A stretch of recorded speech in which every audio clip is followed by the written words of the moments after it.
Hello, hello, hello. We live up in here. All is one reflections, everyone. Happy Sunday. Boop. I know it said 5:30, but that was an error, a human error. So we're gonna just roll with the punches. Okay. Yeah. So come on in, everyone. Let me share maybe I should be sharing the link with my people. Yeah, let's share the linky. Let me share the link with my people. Happy Sunday. Happy Sunday. What did I say? Sunday fun day? Sunday fun day. Sunday fun day. Scary Sundays. I call it the scary Sundays. Happy scary Sundays all.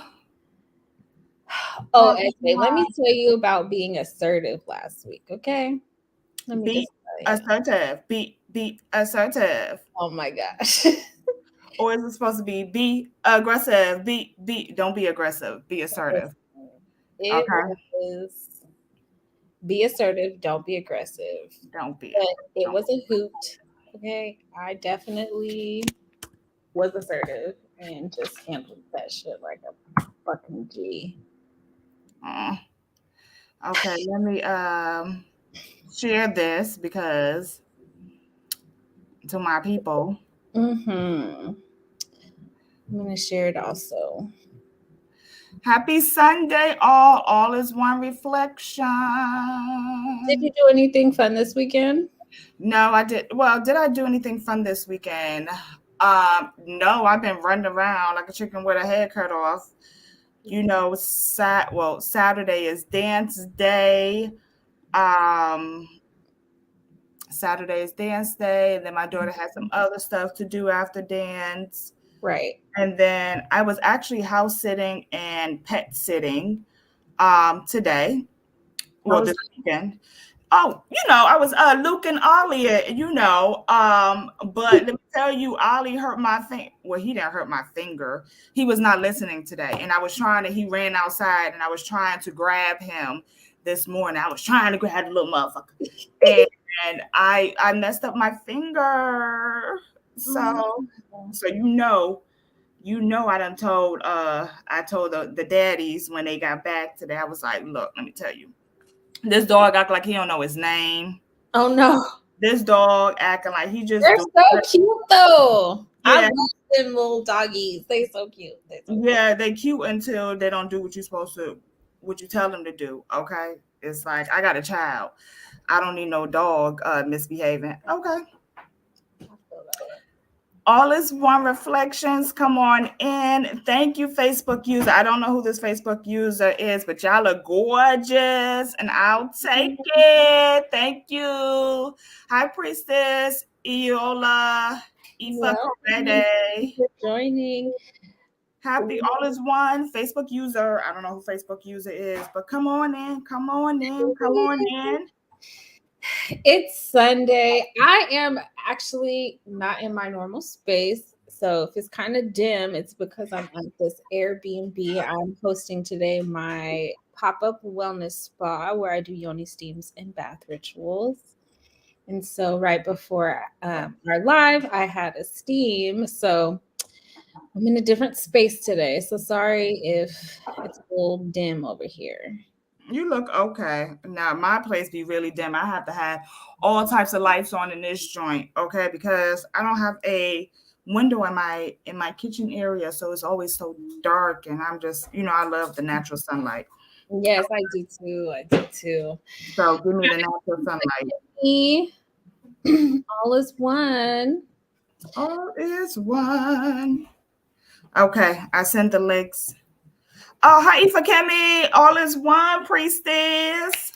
Okay, so let's get it going. Let's get it popping. How was everyone's week? Did everyone, last week we talked about, setting their intentions for the week. Did everyone do what they intended to do? I did not. I did not make it to the gym at all. And my daughter has strep, so I was in mommy doctor mode, healing mode for the beginning of the week, and then I was working from home and all this other stuff, trying to take care of my daughter. So I did not go to the gym. Okay, my workout was the spiritual workout that I did to be able to help my daughter with her strep throat. Okay, but physically, no. So we're gonna try it again this week. Bloop, bloop, bloop. Okay, hopefully I'll be in the office. Everyone will be healthy and there's no distractions or there's nothing that's gonna throw me off course this week. And I'm gonna be up in the gym squatting. Okay. Listen, I've been I did what I said I was going to do this week. I was very assertive this week. I got the shit done that I needed to get done. It was hard, but I did it. I did it. I Mm-hmm. got a lot of products completed this week. I'm like really close to being ready for this pop-up shop that I'm doing next month for the holidays, like a last minute shoppers market. And so almost done with my website is coming. So I'm really excited about that. I just been super busy and focused and probably even offline this week from being so like in my bag and focused on what I got going on. So Hey man, I share you, Bubba. yeah, All is one. All is one. Ashley, Thompson, Jasmine. I don't know who Facebook users, but all is one as well. Let's thank do you all right. for So joining us. before we jump into this, while we have here, because y'all be dwindling in and out, okay? Thanksgiving is coming up, okay? And what's after Thanksgiving? Black Friday, okay? So OHI, Orisha Hoodoo Institute, we are doing a Black Friday special. There's going to be discounts on our readings, on our classes. You know, some of y'all don't even want to pay at all, but we're going to give y'all a discount. So this will be a perfect time to get a discounted reading. I am doing Ori reading, so this is a good time as this year is wrapping up. You can see what your Ori needs at this time. And as we enter due to the new year 2024, there's also going to be discount on some of our classes that we offered. I know I did a money spray class, so that's going to be on sale, and some other classes as well. So go to learn.orishahoodoo.com and go ahead and see the sales that we have. It's going to be myself as well as Iya, the Reverend Priestess Oshun Funke Yanifa, other priestesses as well that is a part of Orisha Hoodoo Institute. So we are here to serve you guys. We are giving you guys this discount as a way to give back to the community. So take advantage of it. And so yeah, so that's the announcement for right now. Okay, so all is one. We are here today. I am Priestess Almost Sule. For those that do not know, I am one of the goddaughters of the Reverend Priestess Oshun Funke Yanifa. I am a staff member at the Orisha Hoodoo Institute. I am a spiritual warrior. I am a spiritual avenger. I am a vessel for my family, friends, and community. And all. And as you get to learn, as you get to know me, you'll know more about me and my specialties and how I'm just like a magical being. Okay. And we have the lovely priestess. I'm Priestess Olaia Ifasebee. I'm also a longtime student of the Reverend Priestess Ocean Funke Ianifa, soon to be one of her goddaughters.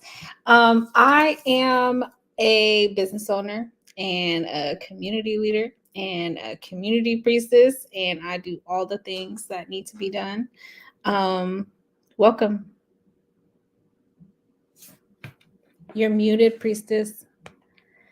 I learned how to mute myself. Okay, so I won't be talking over y'all. Y'all won't hear all this DC craziness, chaos outside. But we are here today to talk about what? Self-love and relationships. Okay. Mhm. So we have done self-love, period. We have done self-love and community, self-love and parenting, and now self-love and career.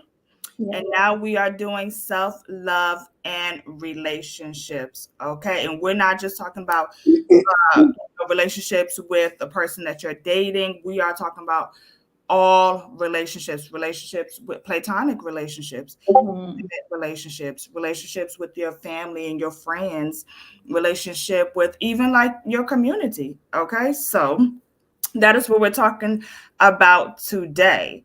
Yes. So, Priestess, I'm going to take it over to you.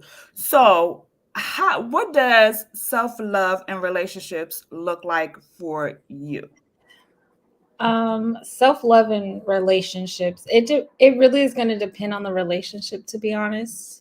Right? Like everyone's relationship isn't exactly the same or ideally like mimicking one another. Like sometimes you'd be like, oh, I wish this would be easier over here. So for me, self-love in my relationships is going to definitely look different. So for example, self-love in my relationship with my brother, who I care for and am a somewhat of a caretaker for him, I practice tough love with him. And practicing tough love with him is a form of self-care for me so that I'm not over, doing it by trying to do all the things for him.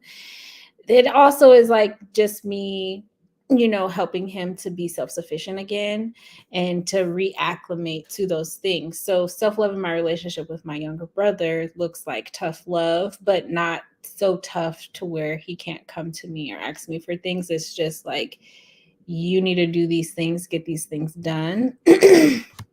So we've like developed our relationship over time. So he knows that I'm not going to baby him because we're only 14 months apart. He is disabled, but he's fully functioning and able to be self-sufficient on some level. And so I want to get him back to that, So self-love for me is exhibiting not holding his hand and doing everything for him. Self-love in my community looks like I might, disappear off social media and not even make an announcement about it. So I've been in a 60-day gratitude challenge. We're actually on day 42 today, and I haven't been posting on Facebook because it was a part of some protection work that I had to do. I had to stop posting my gratitude challenge, and I couldn't explain it. It was like just something that I had to do. So I haven't been posting my gratitude challenge because for me, gratitude really helps me get through this holiday. My father's death day is coming up. And so with that, it's like immediately after Thanksgiving, right? So for me, I always try and do things that are going to uplift my spirits during this time and kind of get me prepared for that day that comes. And it's always different. So when I'm in community, it looks different. So like I said, not being on social media, maybe you might see me posting business stuff only because it's automated, or maybe I might come through and post something really quick, but it's not going to be, I'm not engaging with people. I'm not scrolling and doing all that. I'm not doing none of that. And it also looks different because I will show up in some spaces. But if I'm not feeling 100% like I can be myself in that space because of what I'm going through, I'm not showing up. And that's what self-love looks like for me as well. And it sometimes is kind of hard to explain to people why I can't show up to everything or why I wasn't able to be there. And I just be like, I didn't have it in me. And either they're going to respect it or they're not, but it's a part of my self-love to take care of myself, especially in community, because I will put my community before I put myself. I've had numerous occasions where I'm depleted fully because I've just given everything to everyone because I put myself last to put other people first because there's no one out here looking out for them. And I felt like that was my job.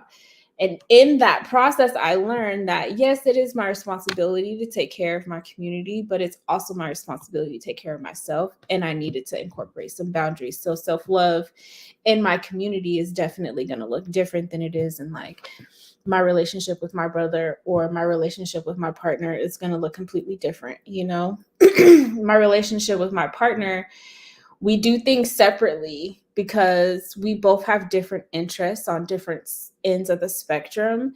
And instead of like, it's not really torture, but instead of like trying to make someone enjoy what you enjoy, we find time for ourselves to go and do the things that we want to do. For me, I'm always creating, or I want to go somewhere, go on a trip, go explore somewhere.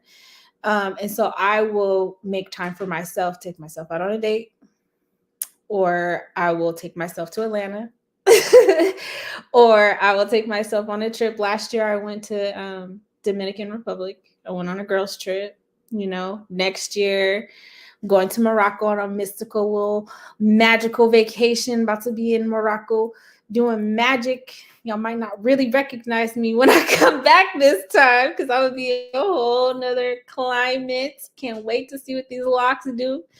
Anyways, yeah, so it looks different on every level, right? So my relationship with some of my day ones, like we all have grown up and built our lives to where, you know, we are.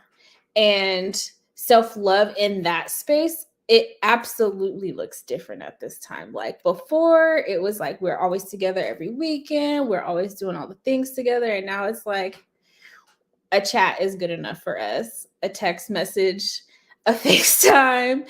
You know, the self love in each relationship is varying for me because I've just learned so much throughout my self love journey on how to really take care of myself. And in taking care of myself, I'm really able to nurture the relationships that I value in my life. Amen. I share you, Bobo. Okay, so what does self love and relationships look like for me? I would like to piggyback off of what you said about your brother. So, anybody that know me, okay, I love my siblings. Okay, we share the same womb. I also, I have adopted siblings that I was adopted into their family. So, my sister Toy, we real. She's not biologically my sister, but that's my sister. We grew up together. Her mom adopted me, and so with my siblings, like my siblings, I go hard for my siblings. People call me the little, I'm the youngest, so they call me the little big sister. Um, and so I realized that sometimes I would go so hard for my siblings that it would I don't want to say make me sick, but I felt like because I was going so hard, I was neglecting a lot of things for myself. So I have learned to have like to set up boundaries, right? So I have one of my brother. I love him very dearly, and so like he has some mental health things and disabilities or whatever, and so I used to go so hard for him. I used to go so hard for him, so much so that I think I was getting high blood pressure. I was cursing out the social workers. I was cursing out the case managers, like just in to advocate for him. And so I realized that I was making myself physically sick and I had to go about doing this a better way.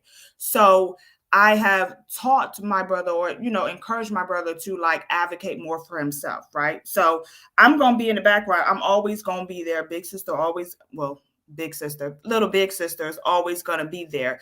But I wanted to be able to teach him to be able to voice, he'll tell me what he needs, but he won't tell other people what he needs. So I taught him how to advocate for himself, right? So it's not like I'm getting burnt out with the things that's going on with him.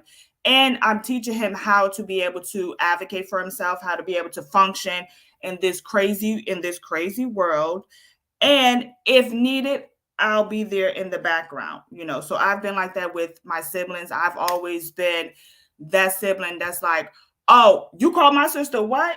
Oh, my sister need this, and I'll just be like so depleted. And it's nothing against my siblings at all, but I had to learn how to balance, especially now that I have a child, right? So I'm always gonna be down for my sisters. I'm always gonna be down for my siblings and things, but I've had to learn how to balance, how to, sometimes it's not meant for me to take control over. These are their lives, right? So being able to be in the background, being able to be like, you know what, I'm gonna let you handle this, but if you need me, I'm there.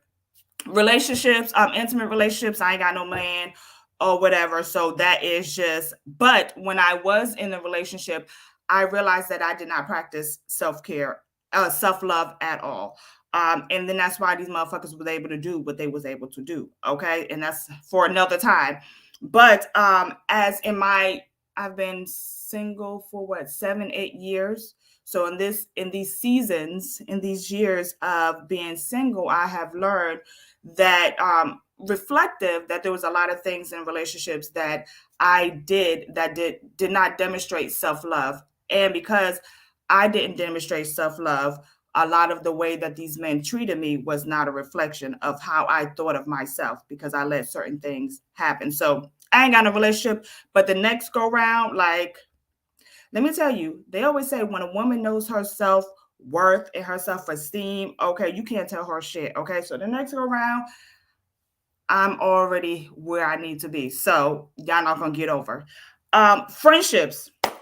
Friendships are, so my friends are my family, you know, and I did not practice self love with my friendships in the beginning. I want to say maybe within the last 5 years, as I start to improve my self esteem and my self confidence in the way that I see myself, and as I start to heal certain aspects of myself, I started to realize that a lot of my friendships were like not balanced, right? And I was always the one giving, giving, giving. Now I'm not saying all friendships that I had, but there was a running theme with it. And so as I start to improve my self-esteem and the way that I view myself and my worth, I realized that, I allow certain things to happen. So, with my friendships, once I realized that the friendships were not balanced, I would have a conversation with my friends like, hey, you know, um, I feel like I'm reaching out all the time. I feel like I care about you too much that you can't even pick up the phone to see what's going on with your godchild. You can't even pick up the phone to say, just to shoot the shit with me. I'm the friend. I'm just going to call you to shoot the shit because I love you. I have associates, but they're associates. Like they're not in my circle. But the people that are in my circle that I choose to be in my circle and have that relationships with, like, I'm all for it. And so I realized, a lot of the relationships were unbalanced. So I started having conversations with people like, hey, I used to allow this to happen, but I don't feel this way anymore. So, we have a conversation and it's your choice whether, because also too, you have to understand when you start with these relationships, if you are set in a relationship on a foundation that is lacking self love, that is lacking respect, if the foundation is not a strong foundation, if you have established a friendship where it's one sided, which I had, you know, it could be a problem when you circle back to people and be like, you know what, this is not working out. I allow certain things to happen, but now I'm feeling like, X, Y, and Z, and so my friends, there was some of my friends that was just like, it was hard for them to make the adjustment because I started out one way, allowing one type of behavior, one type of, you know, uh, no boundaries, no reciprocation, no reciprocity, and so once I circle back, this is friendships that we've been friendships for 10 years or so. And now I'm telling them what I require and what I would like from the friendship. And so for some people it was hard. For some people it was hard. Some people we ended up not being friends because they were not able to, reciprocate what it is that I needed. And I just seen as your time is up. Now I have a specific friend, you know, she always says she a selfish friend. She gonna say she a selfish friend and she gonna hold on to it. But then I'm like, I don't want to be a friend with a selfish person anymore. Like you can't use that excuse, because what am I allowing in this friendship? So I know I said a lot, but with self love and relationships, there has to be boundaries. There has to be boundaries. There has to be a level of respect that you allow. Um, and And also, too, for those that think that you cannot change your mind about how you feel that you should be treated or addressed or handled in relationships, you can change your mind. If you allow people to treat you like shit 10 years ago, and then you wake up one day and spirit is like, you're allowing these people to treat you like shit, it's not a reflection of your self-love. It's not a reflection of how you care about yourself. You need to start reorganizing things. Okay. you Mhm. can say you can have these conversations with these people, because relationships are ever changing. What you need from relationships are ever changing. So sorry, not to keep going, but go ahead. No, you good. Listen. I agree with everything that you just said. I've had some friendships that have ended, okay? And it's not because of me, it's because of the boundaries that I set. Because I've elevated to another level, you either gonna ride or you ain't coming at all, period.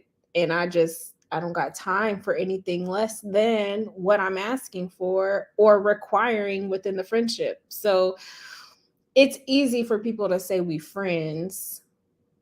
It's easier for me to be like, nah, we associates, right? Because everybody ain't your friend and everybody don't know what a friend is or how to even be a friend, right? So I don't have a lot of friends. I have a lot more associates than I have friends. I have a lot of community members that I'm close to and cool with, you know what I'm saying? But I have a small group of day one friends that I've been friends with since like 12, 13 years old. And there ain't no penetrating that circle, right? But we are 100% with each other and always gully with each other. I remember a couple of times there's been some fights within the group, but because it's an honest, real friendship, you gonna duke it out and either still be friends or walk away, right? So everything that you said about friendships and relationships and like self-love and setting those boundaries, it is imperative to have boundaries. Okay, I am going through some of the worst auntie situations right now because I'm no longer friends with my niece's mother. Like, we're no longer cool, we're no longer friends, and my niece needs me, and so I'm gonna be there for her regardless of what her mama says, right? But with respect still, it's just there's just boundaries that I set that her mama couldn't accept. So with that, your child is coming to me for support and love right now in this cold fucked up ass world, and I'm not gonna leave her out here to fucking freeze. So for me, it's like a fine line. But definitely boundaries are needed. If you don't have boundaries within any of your relationships, I need you to stop what you're doing and figure out what boundaries have popped into your head that you haven't been cool with, that you just kind of let go or kind of just ignored or let it be because they didn't mean it. Set that boundary with that person and see how they react. I've set boundaries with friends like, I need this.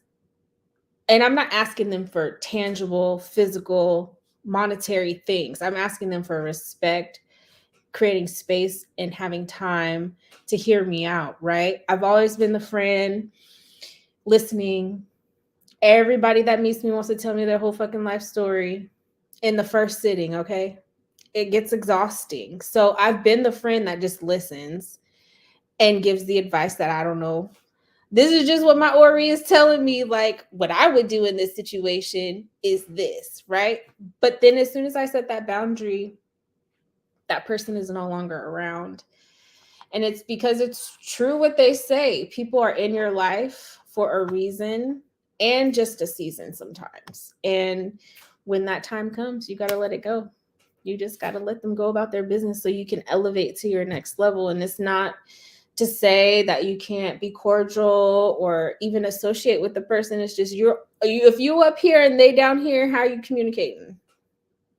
Like, how's that working? If you elevated high and vibrating high in your integrity and values and how you carry yourself, and they're down here not giving a fuck, I'll see you when you get here. is the type of vibe that I feel like. It always says everybody can't come. Everybody cannot come, and that includes family as well. Yeah, Okay. yeah, And so one of the, for a lot of people, one of the most trying and difficult relationships are the ones that you have with your family. Because ain't nobody gonna try you like a motherfucker on your job and your family, okay? And that's the thing about it. Family is the people that's your family, okay? And you can't pick and choose your family, but you can pick and choose if you want to rock with them or not. And so we briefly talked about self-love and family, but it was more geared towards our siblings and things like that, right? So let's talk about self-love and family, your relationship with your family as a whole. I know for me, my sanity, my peace cannot be compromised. um, the self-love that I have for myself cannot be compromised. Anybody that's causing chaos and confusion in my life, you have got to go, because that is one of the aspects of my self-love. Okay. And sometimes it has to be family. Now you can take what take what I say. You don't have to apply it to yourself. I'm just speaking from my experience, because like we say, family is tricky, and what works for me, and so it may not work for you. But I am a firm believer that sometimes family got to motherfucking go. Family has got to go. It's the holiday season, and I am a firm believer too. I don't surround myself with family that makes me feel bad about myself. I don't surround myself with family where I cannot be authentically and unapologetically almost Sule. Okay? Y'all, whatever y'all want to call me, y'all want to call me Mel, y'all want to call me Melissa, y'all, but if I can't authentically be myself, then I can't be around you. And so it's the holidays coming. Thanksgiving is up the street and around the corner. And we know that sometimes, in the Black household, and I'm just speaking from the Black experience, that's the only thing that I can speak about. And my friends are Black. So we've had this experience where a lot of, elderly Black people think that a greeting is your weight. Girl, you gained a lot of weight.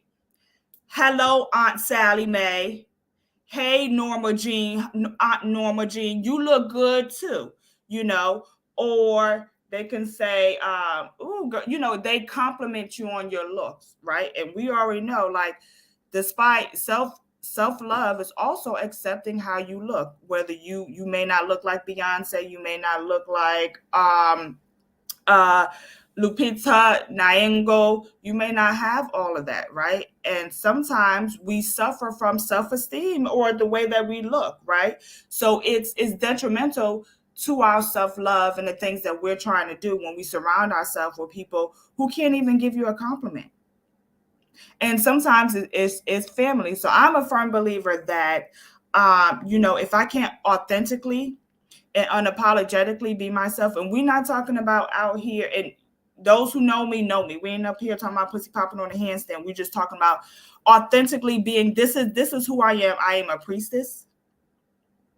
I study ATR, African traditional religion. Okay, I'm not going to the church house on Sunday on the first of the month to partake in eating the body and drinking of the blood. Right, I am the black sheep of the family. Okay, so one of my self-love boundaries is not communicating with people who do not make me feel good about myself.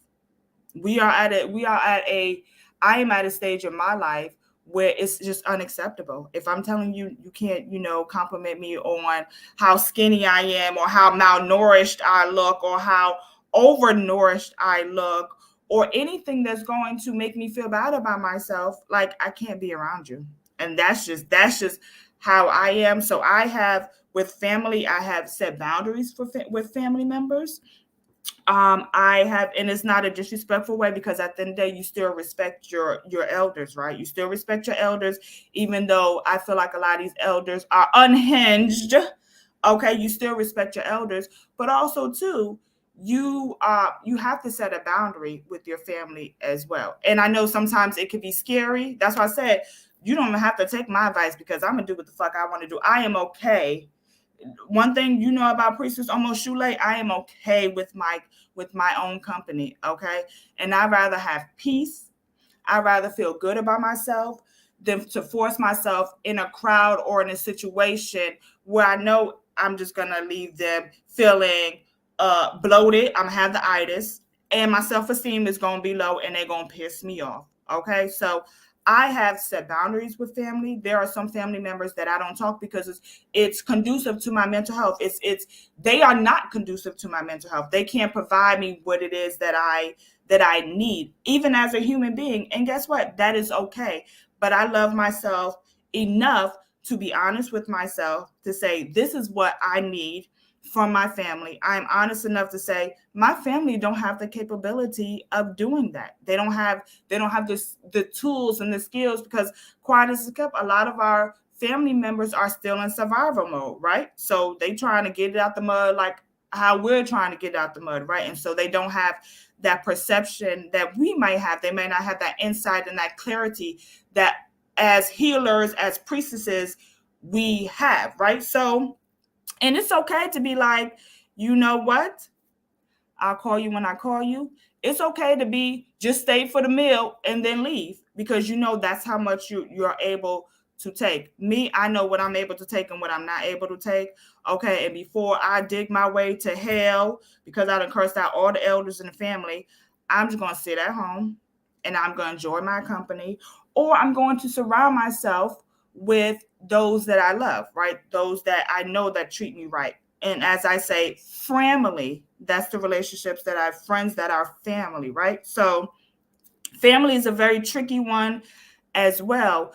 But also, too, I am a firm believer that family should operate in love. You should be yourself. You shouldn't have to put on a facade for your family because you're scared of your truth. And that takes time. I'm not gonna say wake up one day and be like, this is my truth or whatever, and y'all take it or leave it, especially those that have a tight-knit family.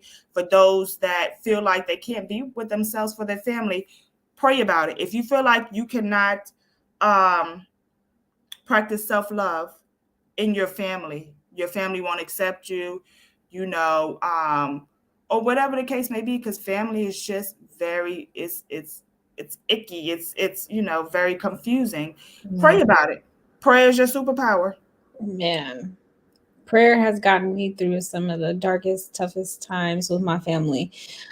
My family is we have a different dynamic within my family. I've actively been fighting these curses by myself for a few years. And I say that because I am, right? Not because I think it's cute, but because I literally legit am. And the self-love that I have to exhibit within my family is I have to just continue to do my own fucking thing. No matter, like, it's my brother and I who live in the Northwest. I have family and friends who I consider family here, right? The family that I have here, they're not blood related, so we're not from the same bloodline, but they're still family. But it's not as close knit as I would like for it to be. Like, I often have, like, just reflected that the family aspect is what's missing from my life, because my family we're not close at all. Like, I have cousins who live in Texas. I have cousins who live in California, and we're all young elders because most of the elders in our family are gone. So it's literally like my mother and my aunt, and they're estranged, right? So my family dynamic is a little bit messy, and it's really annoying because I'm literally over here fighting these curses by myself, and I have 5 other female cousins who could be helping me. But because Can I also say that sometimes also this journey is going to be a lonely one. Sometimes you might be the only one that is seeing through the facade, through the smoke and mirrors, and you are seeing these generational curses and how they're playing out in your life. And sometimes you're going to have to be lone wolfing it as far as your family go. But of course, you got the coven and things of that. So you have a sisterhood that's behind Yeah. you. But there are going to be times, lonely times, that you are going to be, let me tell you something, there are going to be times where you're just gonna have to do that shit by yourself And because people are not gonna have the insight. People are just going to be like, sometimes people are like, I can't deal with this shit or whatever. And then also too, we're talking about like elderly people.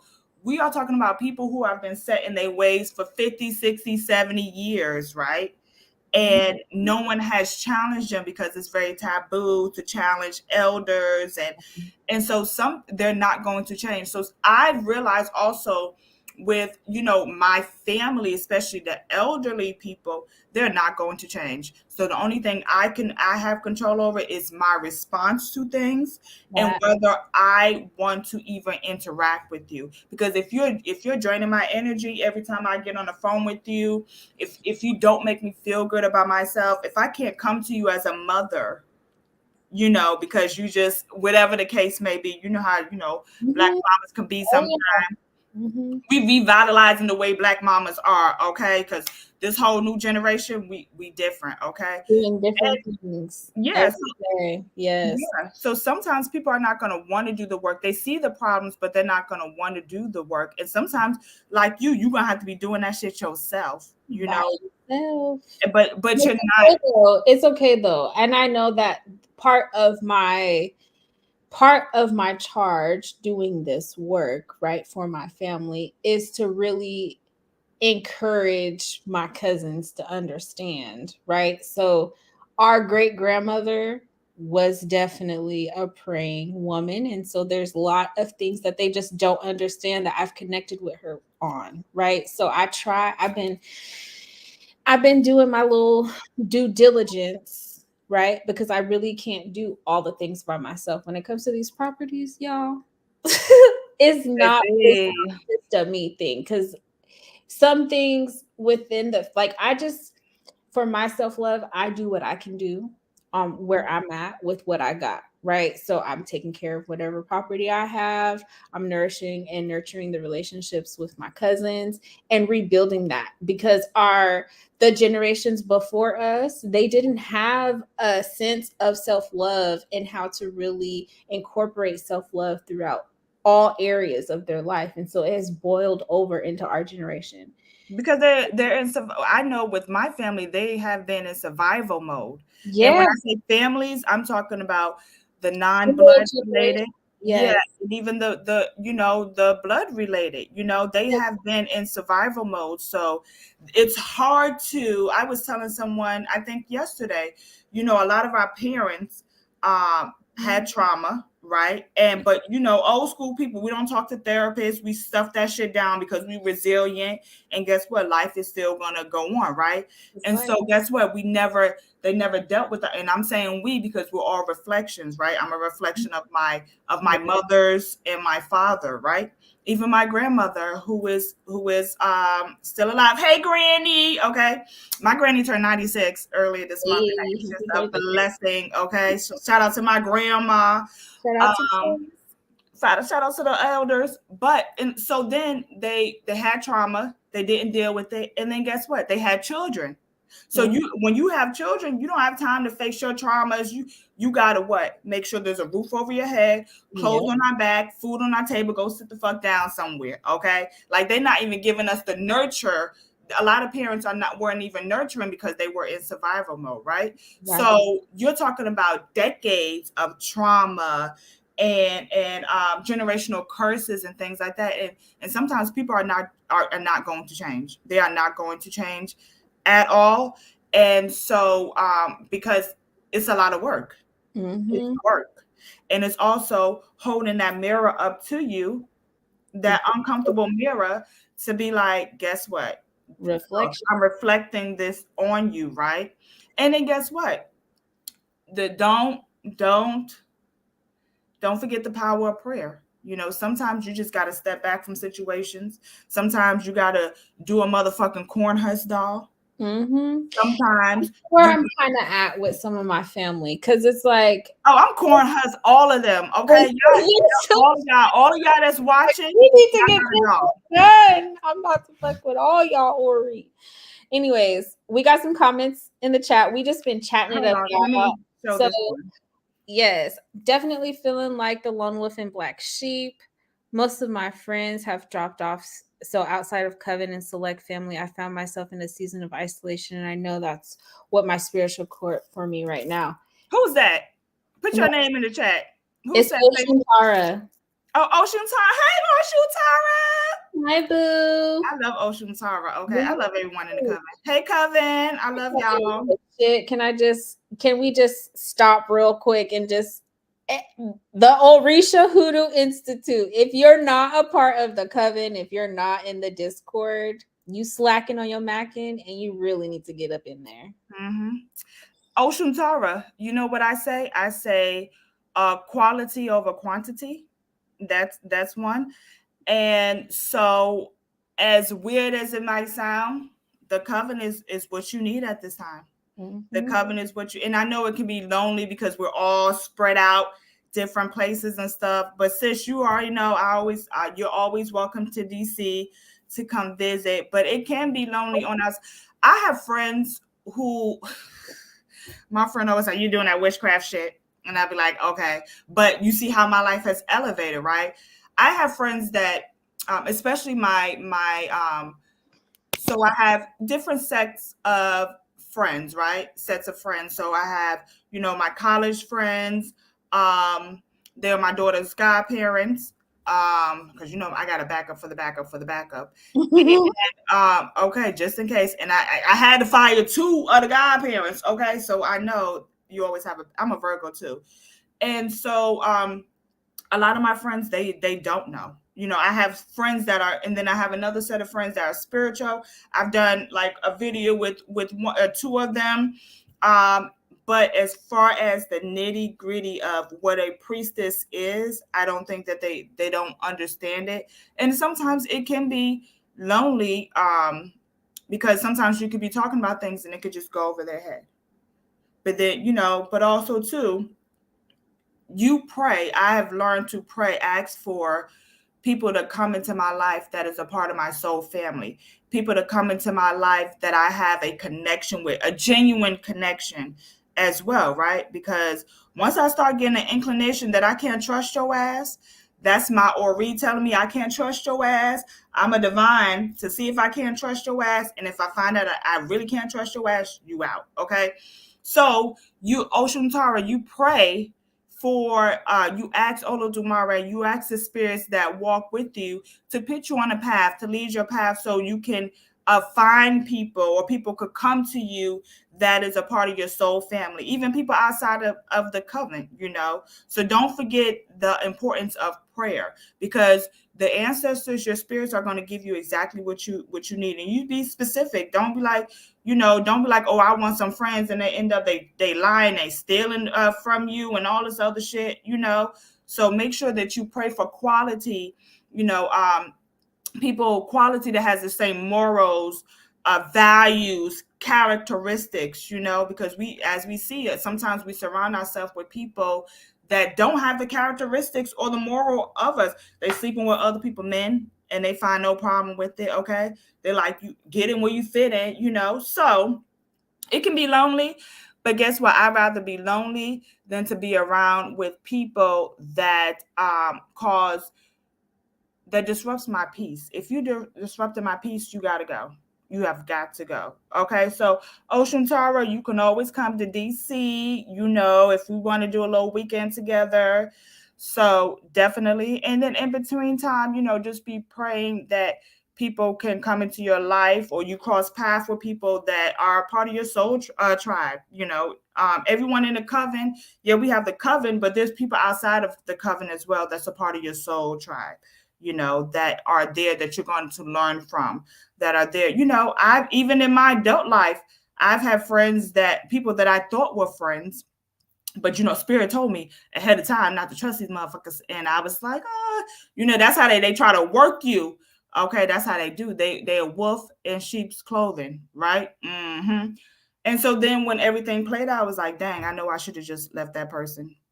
So um, 1 second. I literally just I'm right there with you. I literally just reflected and spoke on this.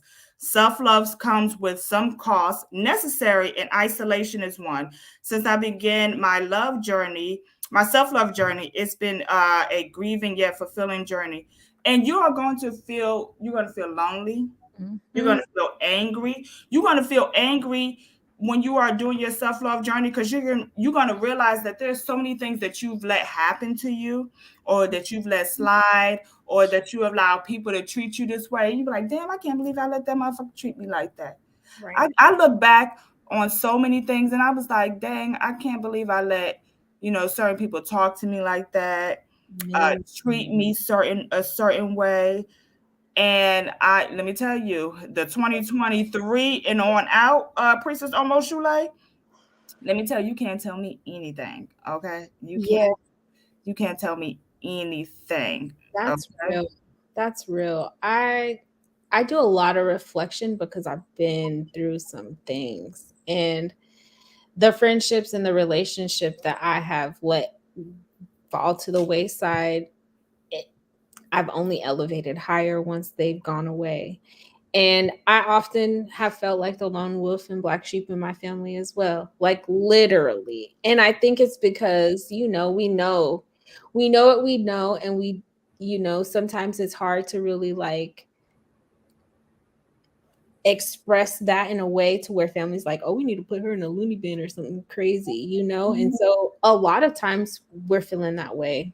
One thing that I have done with my situation specifically is I have one aunt who knows everything that I got going on in my life.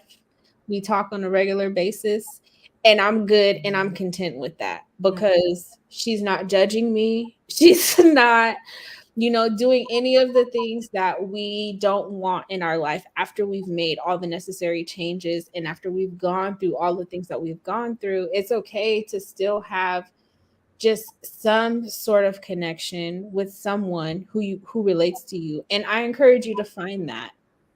You may not find it right away, but I'm sure there's someone who is close to you, blood related or not, that you can confide in, especially during these times when you're feeling very lonely and like you need someone to talk to who's not going to judge, because that's sometimes what we need in our self-love journey, is just someone to just bounce things off of, not necessarily to have them say anything back, but just to have them listen and know that we're being heard. Has been something that has helped me, is knowing that I have my aunt, my one aunt, my dad's baby sister. Okay. And she's a spiritual person, but it's a little bit different. So we connect on different levels of our familial experiences, right? And so I hold on to her even in our differences. We separate and come right back because I'm all she has as a niece, and she's all I have as an aunt. Like the 50s, my aunts, my mom, my aunts, they're all in that 50s range. So everybody after that, I don't have nobody. So I'm holding on to this one to make that connection. But I've set boundaries with her also because I do study and practice ATRs.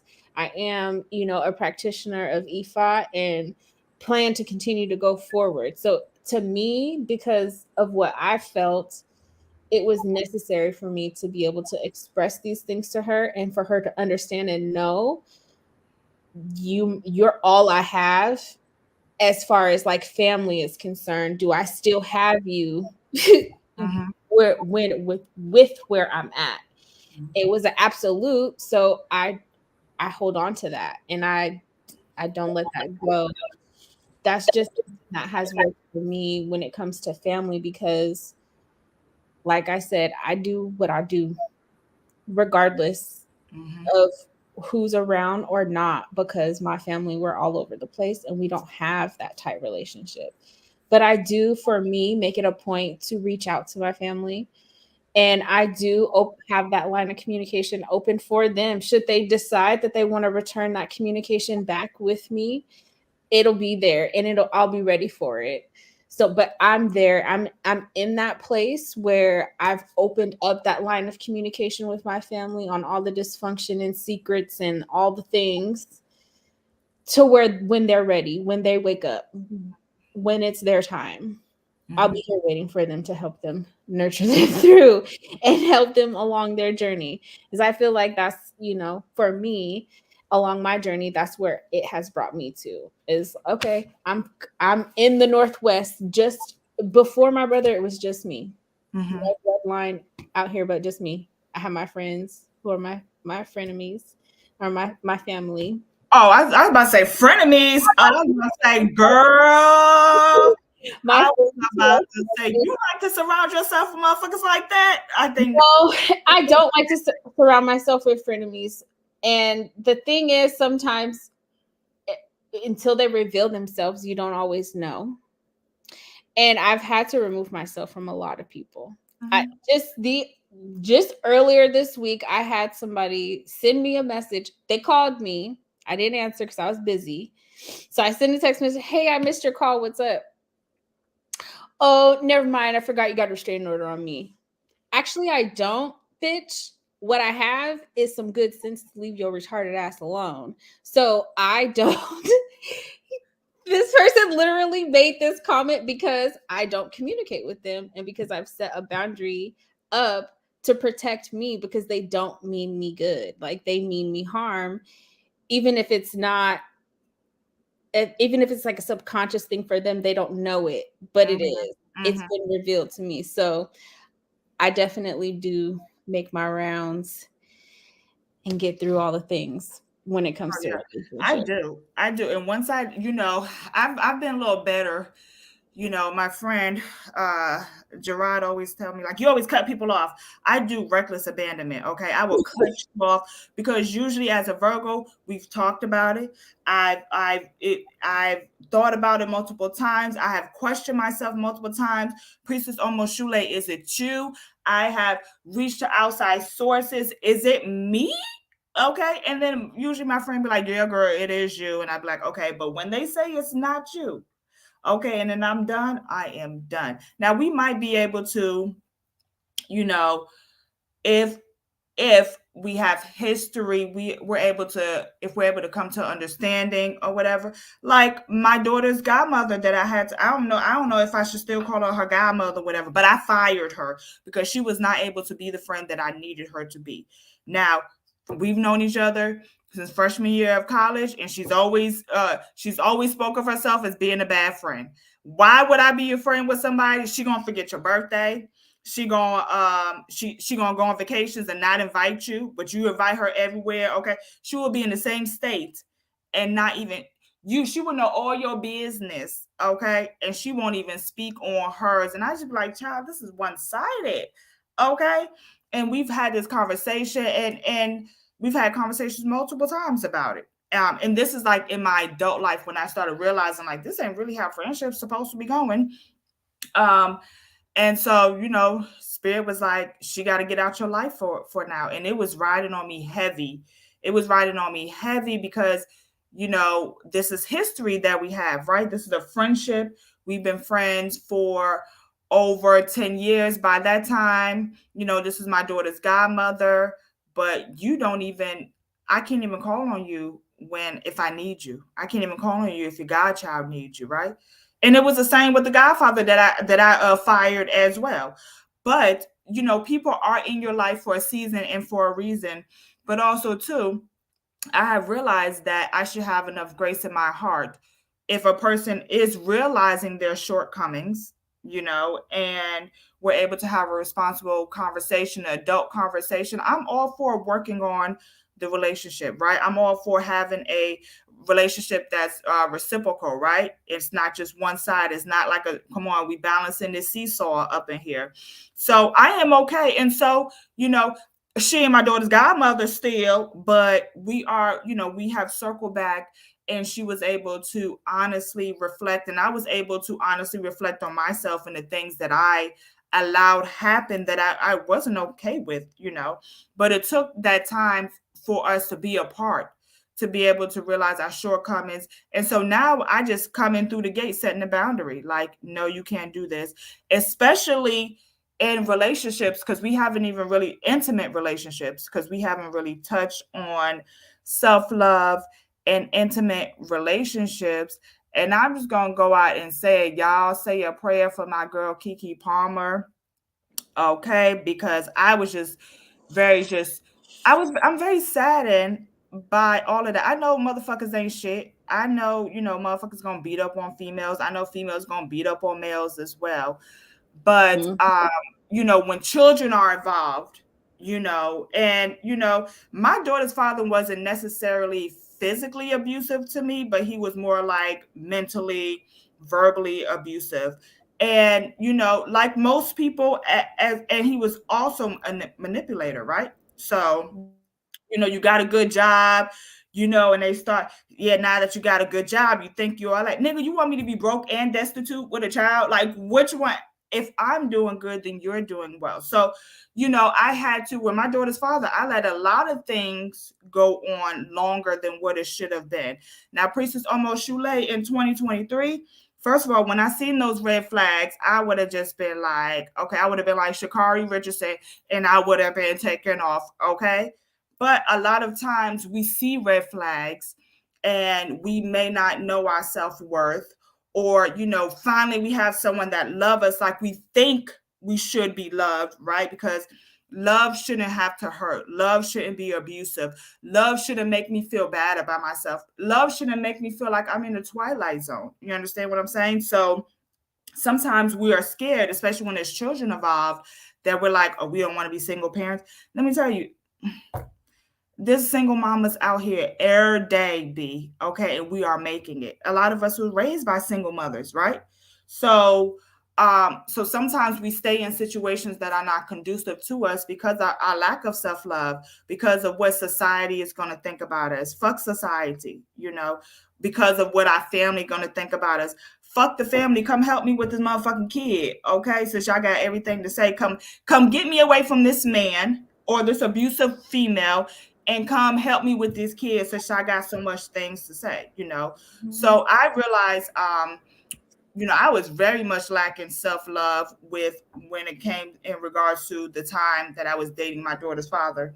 Okay. And I stayed a little bit too long. I stayed a few years too long than what I would have.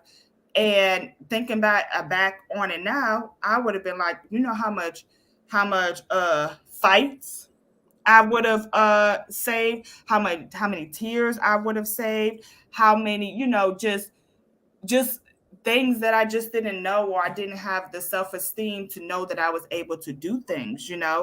And so as a woman, I haven't physically been abused by a man, because I fight niggas too. Okay. So ain't no physical abuse going on here. Okay, because we tap, okay, but that's the old male. But I ain't never gonna let no man put no hand on me. That's for listen. I've been in some abusive relationships, but they were like in my 20s when I'm still learning myself and learning myself. And I feel like even now, like even in our 30s, it's not to say that we can't be abused at any age, right? Because we certainly can. But for me, I was really young and still learning and figuring out who I was when I was going through these abusive relationships. But I'm a fighter and I fight back. So there's that part. I really definitely feel for Kiki right now because she is such a loving person and she's so kind and generous and just like from what we see allegedly, okay, because what we see, I get good vibes from her. I don't you can tell when Hollywood they be doing the most And you Mhm. can tell that that's not really their I personality. like Lauren. Her real name is Lauren, so I call her Lauren. I be in her inbox. I be like, "What's up, Lauren?" She'll never. Kiki Palmer don't never reply back to me, but I do be in her inbox. Be like, "Lauren, give me these tickets." She was at Howard one time, and I was like, "Girl, give me them backstage tickets." But Lauren, they never replied to me. Okay. Yes. So Zadora said, I was just about to say it's the Virgo in us because I'm the cutoff queen. Spirit say you gotta go, they gotta go. I give chances for growth depending on the friendship. What harm has been inflicted. Low key, your experiences sounding like mine, one of my losses last year. So especially with the godmother piece. Child, let me tell you, okay. When it be getting real iffy when the godparents start beefing, okay. But if you any type of real good godparent, even though the parents ain't talking, you still supposed to be supporting the kid because That's guess the what? part. That is what you're supposed to be doing. Mhm. Okay.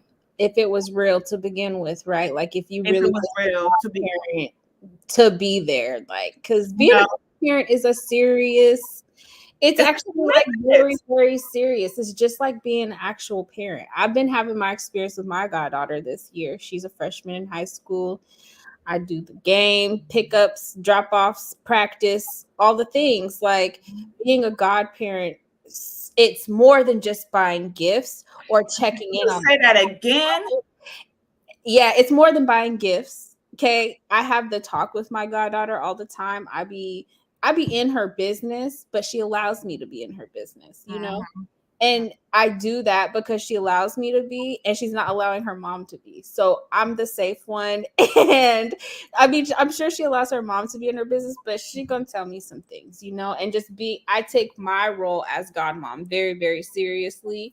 I don't think it's anything to play about. And me and her mother are we like this. My niece, me and her mother, we don't talk anymore. Like Mhm. we just don't talk. There's a whole big blown out of proportion miscommunication and understanding that's happening. And I just don't care to continue to try and explain what it actually is if she doesn't, care. So with Mhm. that particular relationship, like I still am doing all the things for my niece. I don't care. She come through, she needs something and I got it, I'm gonna do it. Or if I'm able, I'm gonna do it. So I think when it comes to relationships and setting those boundaries, knowing when to walk away is imperative. And sometimes we learn lessons, but as long as we're learning the lesson, I think that's the key.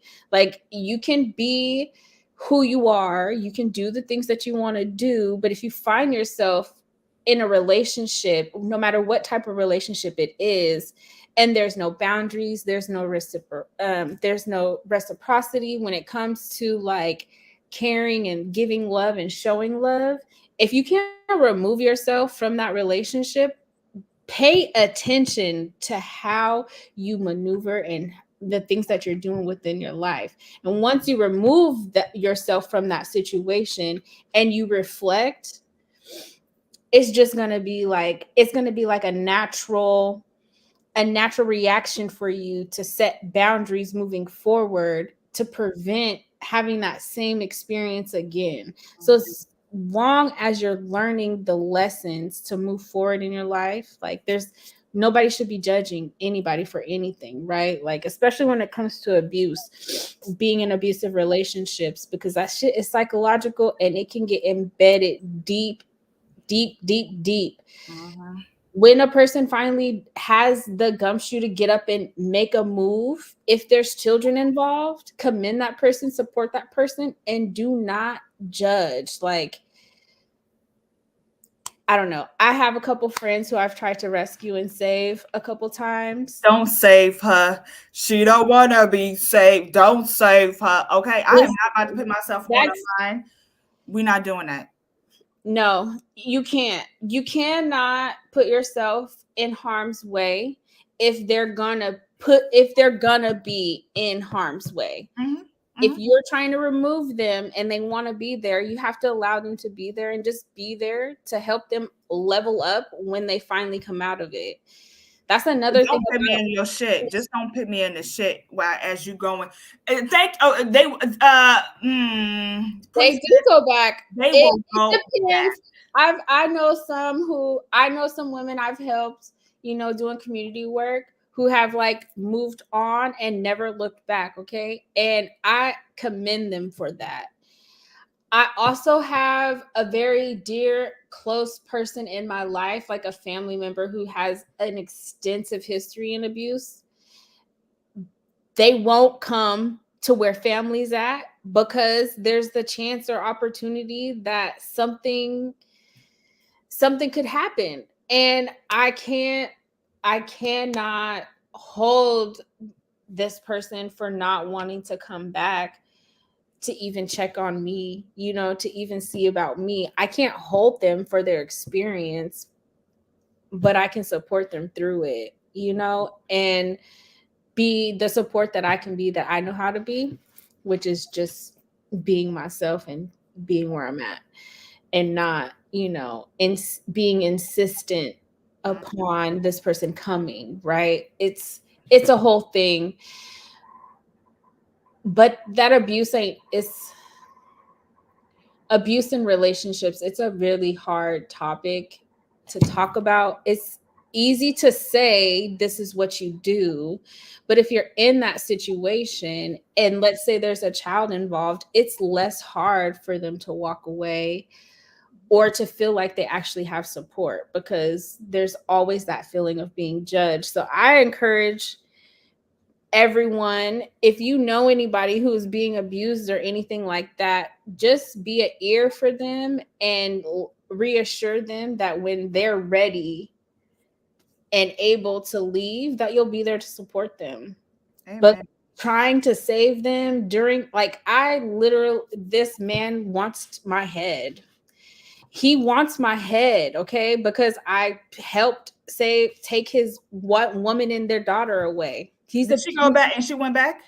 She went back. See, and so that's so They also have, too. it's Also, hard though. She's scared of her life without him. So there's things that we don't understand, and there's things that I'm not even going to act like I understand or know. I just know that at the end of the day, when the time comes, like, we can't communicate because of this whole situation that happened. Like, she can't talk to me or none of that shit is because it he's like court? afraid.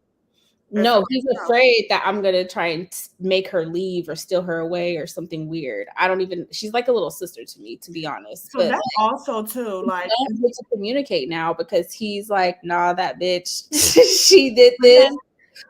and you want to save them. You want to save them, and you have all the good intentions and things like that. But then you realize sometimes too that like people, and also too, I know Mika. I was calling you Priestess Mika. Okay, yes, Priestess. I had you right. Yes, Mika. Um, but also too, you had to realize that I had to realize that people's experiences are their experiences. I had a sister friend when I was deep into the Christianity. Okay, I was doing this discipleship group, and I remember this one girl was just, she was just, this guy had a chokehold on her physically, for real.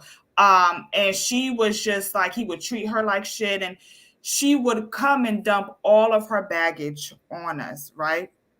And so, me, I'm thinking like, girl, what the fuck you doing? Why are you letting this man do this to you? Whatever, right? So she swore, like, so much so that she wanted to take her life. You know how sometimes women can be in love, right? No judgment. I ain't never had no nigga make me feel like that, but they had me making me want to take their life, but not take my own. Okay. But so, we were there when she was in a dark place. Long story short, this girl set me up. She told me to bring her to the church. I brought her to the church, but I didn't know this guy was going to be there. And so she's going to meet this guy that you just 30 minutes ago just cried to us about, and we all was like, yeah, we got you, sister, we got you, sister, we gonna pray for you. Okay, we saying psalms and all this stuff. And then you, out of all people, you have me me out of all people, and anybody know me, I'm very justice driven. Like, I don't fuck with nobody, but I feel like if there's an injustice going on, I just don't like injustices. Like, just live your life, do what the fuck you supposed to be doing, and leave everybody else alone, right? And so this girl had me go there, and I'm like watching her walk up to this guy. And I promise you, it was like I was watching a Lifetime movie network. Lifetime, was it Lifetime movie network for women or whatever? I felt like I was in a Lifetime story. This guy had her cornered. You can tell from her body language, she was very afraid. And I'm like, oh, he about to kill her on the church ground. I mean, this probably murders everything that be happening on the church ground. People having church in a sex house, but that's for another live. And so I felt myself intervening with this young lady because I knew how her body language was. And she was younger than me, early 20s and things like that. And so I'm asking her, like, are you okay? And he's talking for her. And you know me, I'm like, I ain't talking to you. I'm talking to her. Are you okay? I just want to make sure you're okay. He's like showing the signs that he is controlling. It's just confirmation of everything that she has said to us, to the women in the group. And so I felt uncomfortable, and I told her in that time, like, you put me in a weird situation. I would have said no, right? After all the stuff that you told us, I wouldn't have never voluntarily took you to this place. She said I was doing too much. Girl, that's all you got to motherfucking say to me. Okay. So she said I was doing too much. I left her at the church house. I called the facilitators. I told them what happened. I said, if you hear about it in the Sunday announcement, that's what happened. And so at that point, I realized, because she didn't care enough for herself, and honestly, she was my sister in Christ, but I also had other shit going on in my personal life, and I wasn't going to take on any other baggage. I was like, okay, say no more to me. So what she do? She circled back and she starts saying little things about him. I'm Helen Keller. I don't see anything that you're saying. I don't hear anything that you're saying, because you put me in a bad situation. So sometimes I realize that there are people that I can't want it more than you. That's one thing that we're gonna do. Now I could want it more than you as a parent, right? I'm a parent, but somebody that I'm considering a friend, an associate, someone that did not come out of my womb, I can't want it more than you. And even at a certain age with my daughter, I can't want it more than you. There has to be a sense of self-love. And so I realized, when people show signs that they don't value themselves, I can have a conversation with you, but I'm not going to talk to you until I'm black and blue. We're not going to have a therapy session. I'm not going to be that Wonder Woman to you. I'm not going to be that Superwoman to you. I'm going to pray for you, but you won't physically see me around. Especially when you say I'm doing too much, say no more, sister, say no more. So I've learned that there are some people that don't want to be saved. There are some people that it's not your job to save them. It is your job to sit in the back and pray for them. It is your job, sometimes if you want to take on that burden to just listen, me, I'm gonna just be like, you know. And so, because I realized that I love myself enough to know that I can't save everyone. I know myself. I love myself enough to know that I can't get myself upset with other people bullshit and things like that. People have their own path and their own trials and tribulations and their own spiritual team and their own wisdom and their own insight and their own destiny. You have to be able to, want it for yourself. So if you lack in self-love, I could teach you about self-love, but you're going to have to be able to implement it.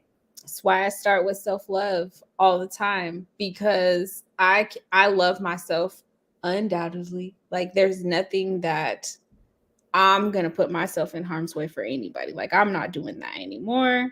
Mm-hmm. No, thank you.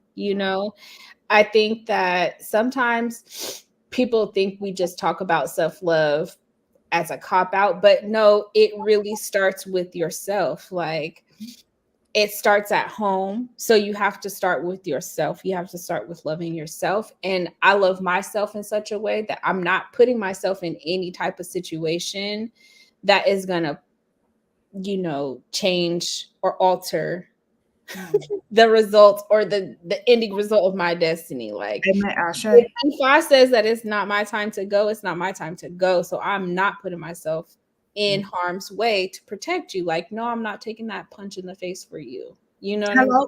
I'm not. I will be here to put ice on it at the end of the day if you need it, but I can't put myself in that situation any longer because I've been in. My mother was in an abusive relationship for a very long time, and I was like 21 years old, and I was fed up. I was just fed up with experiencing and witnessing it, and I sat out in front of my mama's house one day waiting for this man to show up because I was going under the prison. Okay, I was Okay. going under the prison, and I waited and waited and waited, and the person I was dating at the time, he just thought I was fucking batshit crazy because I sat outside my mama's house with a sawed-off shotgun waiting for this man to show up.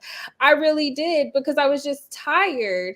And it took my mother actually leaving and going through all the things to be done for me to be okay.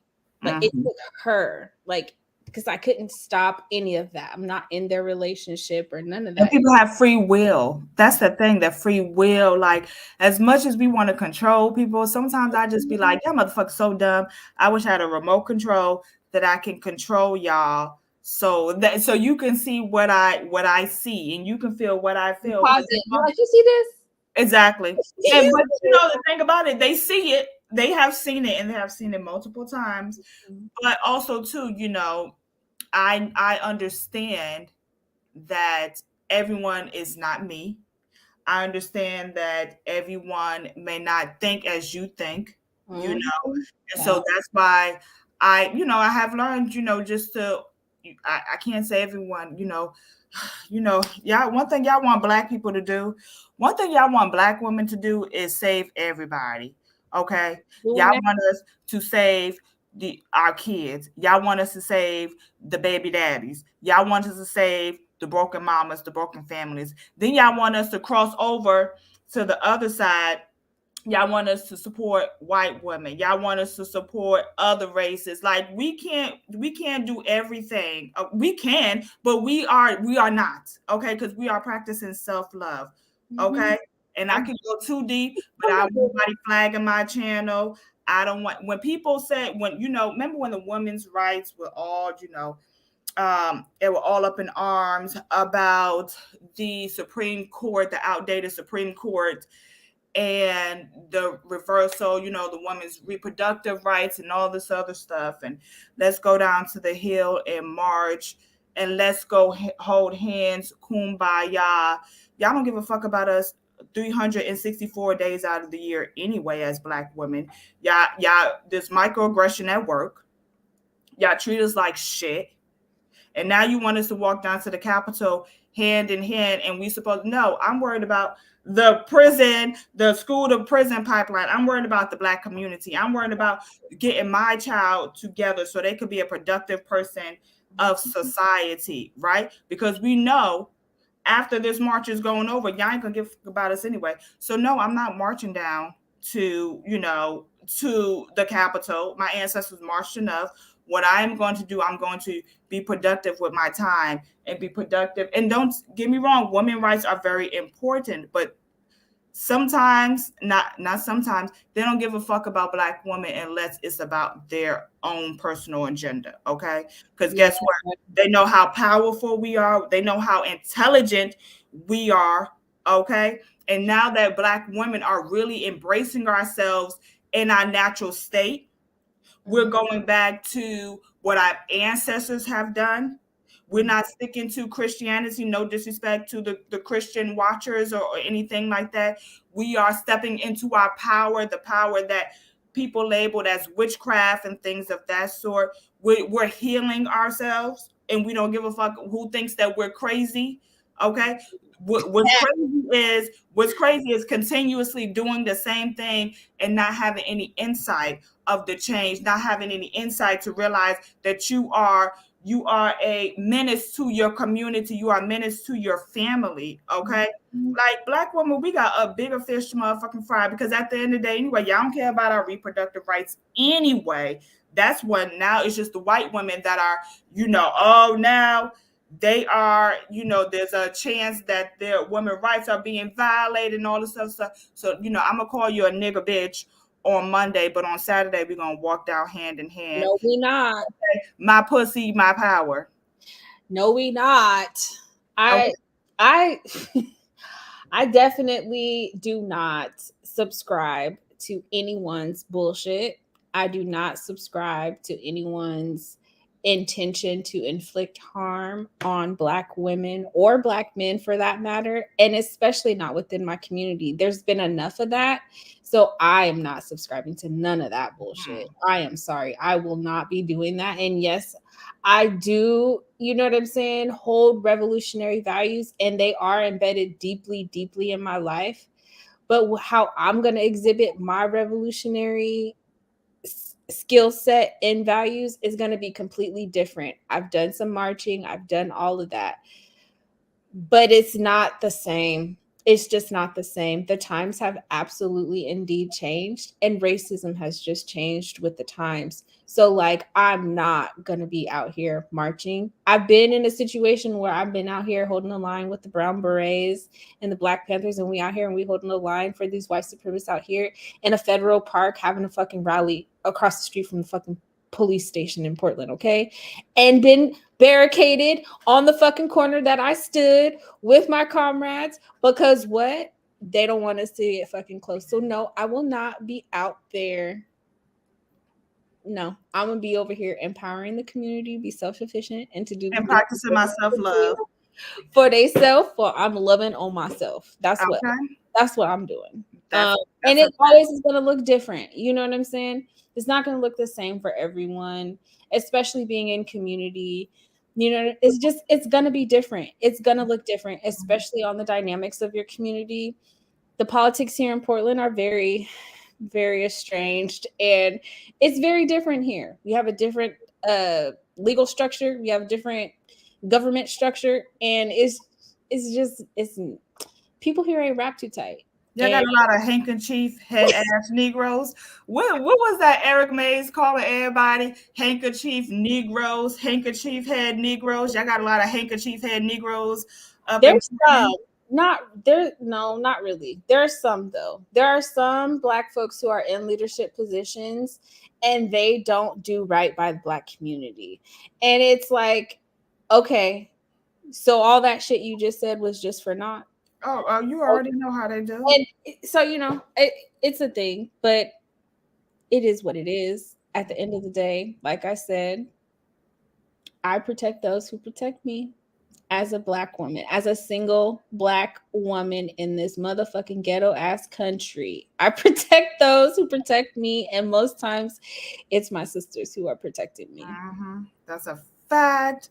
Did anyone have any questions? Did anyone have any comments on this live? Anything that you want us to touch on that we have not touched on as of yet? Any stories that you want to tell about how you have been practicing self-love in relationships? Those that know me, those that know me, y'all know me. Okay. I'm gonna give 100% in my friendships and all relationships. But if I start seeing that reciprocity is looking kind of what, I'm gonna have to start really. Let me tell you, we don't have time for. I don't believe in frenemies. We're not friends one day and then you talking about me behind my back to another. We don't do that. We're adults.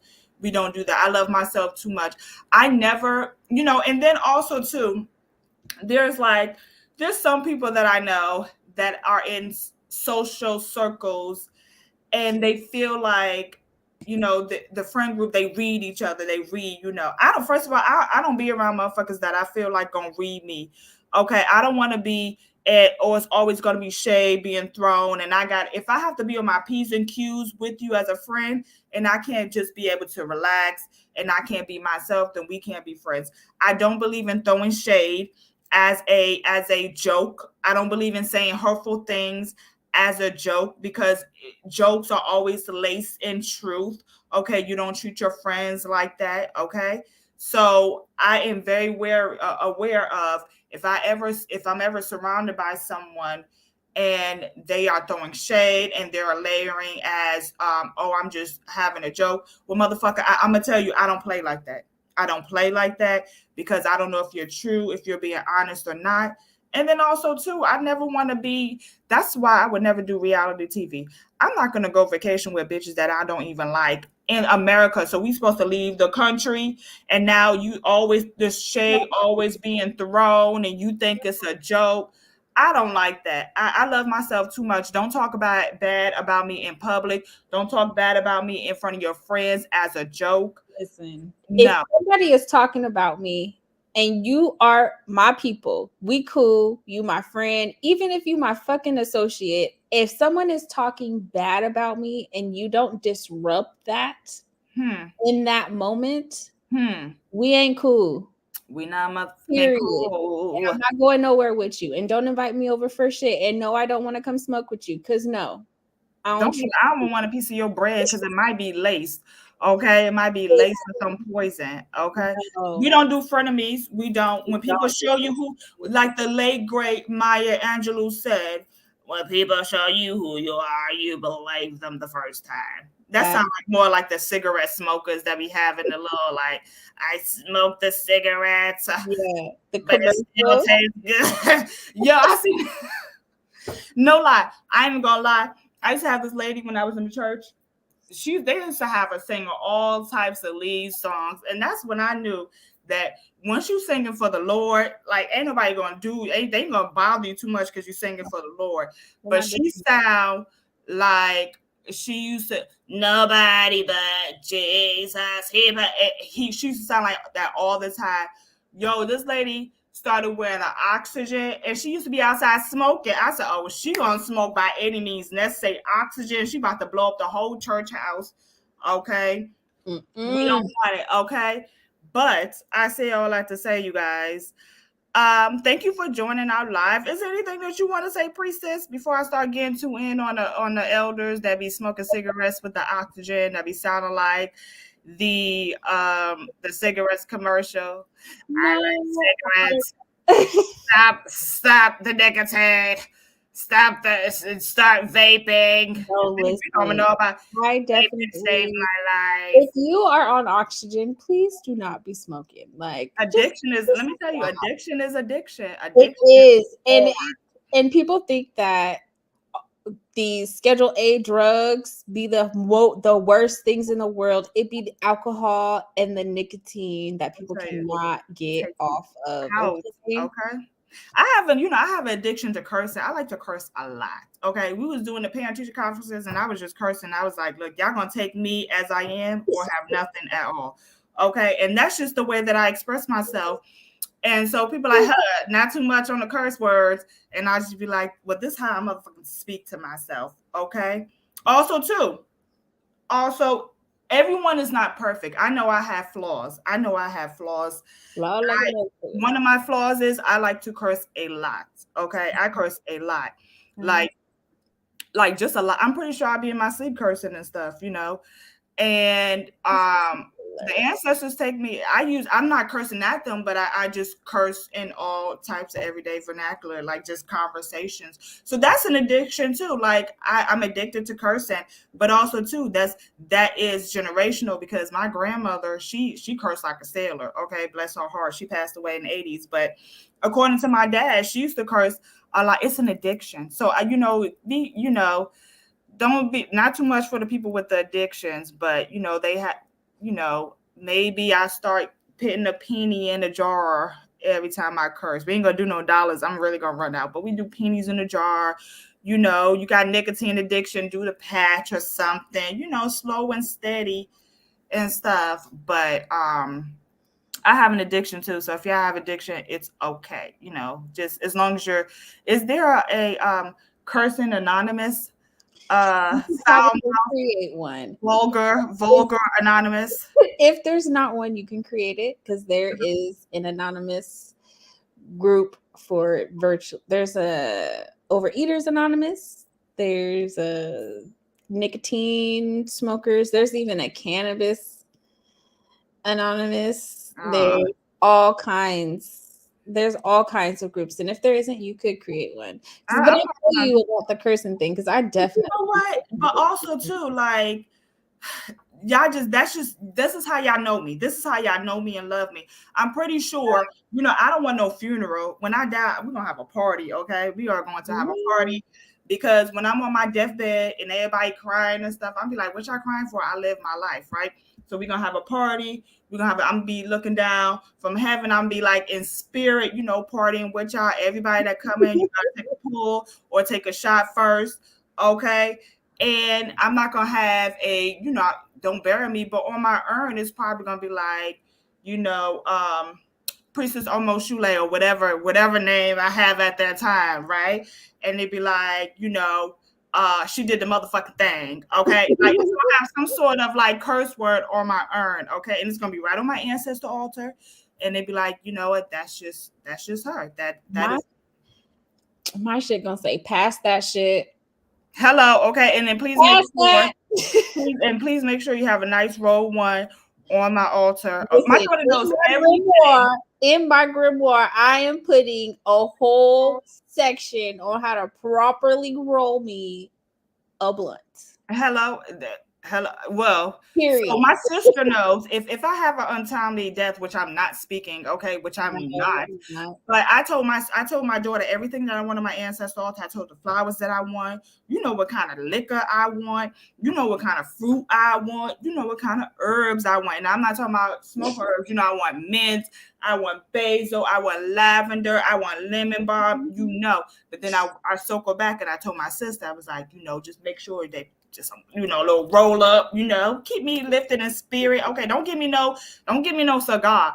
Give me some cigar with broccoli in it, okay? And then we'll be good. So everybody that's supposed to know what's on my ancestor altar, okay? I have put it out here on live. If y'all ever come and y'all check it with my kids or my sister and y'all don't see it on my ancestor altar, first of all, I'm just going to ask Olodumare to gain enough strength, enough energy to just run. I'm just going to manifest myself and be like, what the fuck did I tell y'all to have on my ancestor altar? And that's probably all enough energy that I'm going to be able to have to manifest myself. But they're going to curse word. That curse word go take exactly. And that's how they're going to know it's me. They was like, is that my mom? Is that my sister? But if y'all heard the motherfucker, what did I tell y'all? They be like, oh, that's her. They be like, okay, let me get the stuff from here. Let me call the man. Hey, you got a KD for me? Okay. Y'all know, don't have me out here. Don't have me out here in this spiritual world streets out here fighting your battles, but I'm out here depleted. I ain't got no offerings out here. I ain't got no spiritual ashe. Okay. Don't do this. I told my daughter straight up, don't do it. Okay. So I say all that to say, I hope everyone have a nice week. Okay, we're getting ready for Thanksgiving, Black Friday. Don't forget about the Black Friday deals. Come and get your readings. For those that be out here talking about, I don't want to pay for the ancestral life path reading. This could be the time to get a discount. For people like, I don't want to pay for the classes. These classes are extremely discounted, okay? So because we love y'all, okay? Because we love y'all and we are doing this for the community. By all means. Y'all need it. Ancestral path reading, y'all, for real. Especially if you have not had one. Like if you have not had an ancestral life path reading to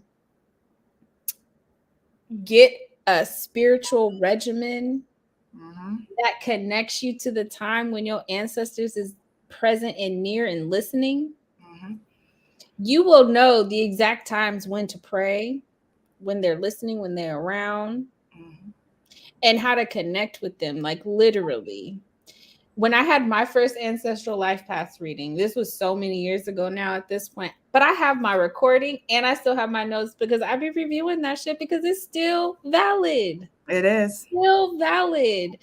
I still only keep white cloth on my self love altar. It's not Mm-hmm. even my ancestral altar, it's my self love altar, right? And I have ancestral altar, but it's like white, right? But on my self love altar, I also got authorization to have baby blue on there. The Oh. only baby blue thing that I have is a handkerchief that my grandmother made. It's baby blue and white. Okay. So there's things that you find out that only your ancestors can tell you, Mm-hmm. and only you really are going to recognize from the message that you receive. So I really encourage everyone to get an ancestral life path reading, especially if you're just trying to connect to your ancestors and starting with venerating them. Like, that's the perfect place to start. If you're starting with yourself, you need to go on ahead and get that Ori reading. Go Mm-hmm. on ahead and get that Ori reading. Literally, you need that, because Mm-hmm. I can't stress this enough to people who don't know what Ori is or don't have any indication. But your Ori is that voice you be hearing inside your head, and not the bad voice, the good one that's telling you, nah, sis, you really can do this. Or you actually just already did that. Or you already hear what you're talking about. Mm-hmm. Those voices that you be hearing is Ori, and you need to listen. It's not yourself telling you these things. Get that or rereading, Mm-hmm.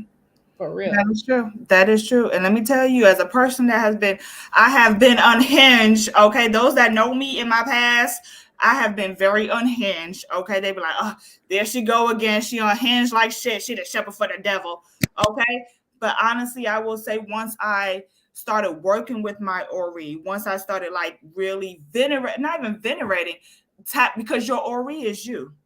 Once I started sitting down and really listening and cleansing and feeding and meditating, I was able to one shift a lot of my thinking, shift a lot of the behaviors um that did not give me good character. If you know about good character, I was all out of alignment. You know, I was fucking unhinged. And once I started working with my Ori, I can hear Ori telling me, don't do this, don't do that. I can hear Ori if I want to go somewhere and I'm like, I don't know if that's Ori telling me, no, don't do it, you know? Or I have even tapped into my daughter's Ori for healing and transmutation. And let me tell you, your Ori is just very powerful. Ori is often slept on. Ori is your first line of defense. There's been times when Ori has told me specifically to shut the fuck up. Specifically. And all I can say is, you know what, you got it. Because Ori has told me that. And guess what? We have alleviated, we had avoided any type of arguments, any type of chaos or confusion. Do you understand? So even when you're tapping into your Ori, how to work with relationships, different relationships that we talked about. So anyway, this ain't a sales point, but I just want to let y'all know what we got going on. Go to learn orishahoodoo.com to see what we have going on for the Black Friday. Okay, because we black. Okay, support the black owned businesses. This is a black owned business. And so also too, November 26th, Priestess and I are doing our 21-day self-love ritual. Come Mhm. get aligned with your Ori so you can start practicing your self-love, so you can recognize what self-love look like, so you can recognize your deficit and fix that. Oh my gosh, I'm lacking in self-love because Keyshawn only called me at night, and I'll go see Keyshawn at night, but I can't see Keyshawn during the daytime. Like, Mm. what are you, a bat? Like, what are you, a raccoon? What the fuck is going on? Okay. Mhm. So, and we will start advertising that tomorrow. Also, too, just to let you know, the first 10 people that register for the class will get a free self-love gift from myself and Priestess, okay? Because we got all the ashe for our stuff, okay? We are real priestesses. We don't throw shit together to try, No. okay? This is real stuff. Okay, so go to orishahoodoo.com to see the classes that myself and the priestesses are offering for this month. Go to learnorishahoodoo.com to get to see the Black Friday deals that we have going on. Also to go to orishahoodoo.com if you want to be a part of our community. I know Priestess in training, Ocean Tara talked about it being lonely. And it is lonely out here in these spiritual streets. It is, you're not out here by yourself because you have a whole team. But also too, it can be lonely when you are not surrounded by like-minded individuals. When you're talking about, oh, Mother Earth, they're like, oh, she's such a hippie, oh, she smokes weed all the time. Or if you talk about speaking to spirits, they're like, oh, you need to go get a psych eval. Now, you might need to go get a psych eval, but you don't know until you join the Discord to know what you're hearing. If what you're hearing is your ancestors, the spirits that walk with you, your Ori, or if you going psychotic, you just going crazy. You won't know until you join the Discord. But so go to orishahoodoo.com to see all the things that we have going on. Follow me on Facebook, Sule. Follow me subscribe to my YouTube channel. And it is Sule as well. On Instagram, I am Ori. ORI_Dapo, DAPO, Ori Dapo on Instagram. If you find my other Instagrams and Facebooks and I don't know you, you will not get accepted, okay? Because my other ones are hood and it's ratchet. And I just want to fuck with y'all on a priestess level, okay? And let's be cool and you can see my hood and ratchet, okay? Side of me.